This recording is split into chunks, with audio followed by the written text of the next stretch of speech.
Hello everyone and welcome. In this video I'm going to walk you through how you can transfer money from Venmo to your bank account. If you've been wondering if you can transfer money from Venmo to your bank account, well, this video is for you. And the answer is yes, you can. You see, your transfer options are standard transfer and instant transfer. Venmo offers standard transfer, which typically takes 1 to 3 business days to process, and this is free, while instant transfer is faster but comes with a fee.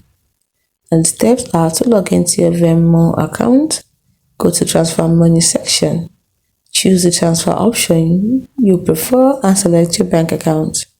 Confirm the transfer details and initiate the transfer. Don't forget to consider the transfer fees, transfer limits, and bank account linking. That is, you must ensure your bank account is linked and verified on Venmo.